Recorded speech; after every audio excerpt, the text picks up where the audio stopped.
Vice Chairman Hamilton.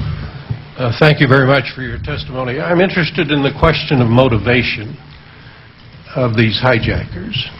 My question is really directed to the agents.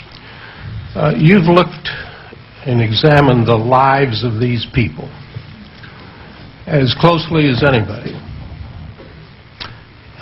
It's an extraordinary thing to be able to motivate someone to kill themselves.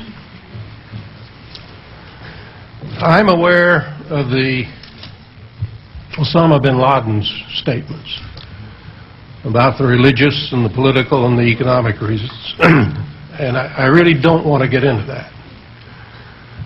But what have you found out about why these men did what they did? What motivated them to do it?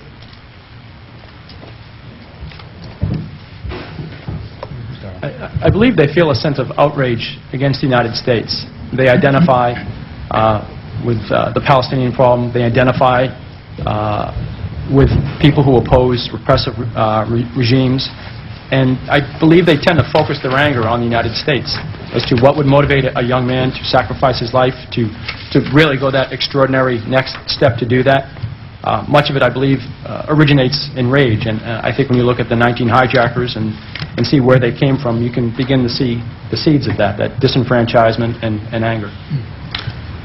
It's kind of interesting to me that none of you emphasize, or at least I don't think you did, maybe you did, Mr. Drucker, the religious motivation. Were these 19 hijackers, did any of them impress you as being deeply religious men? Again, I think that the backgrounds differ.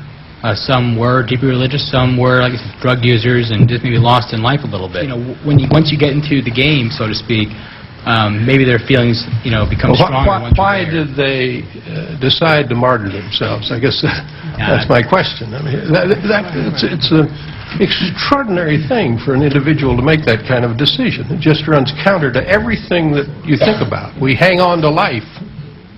We hang on to life with everything we have. But these men give it up. They give it up at the most promising age, 19 to 28. Why did they do it? You've given me some ideas, obviously, and I appreciate that, but it's really puzzled me.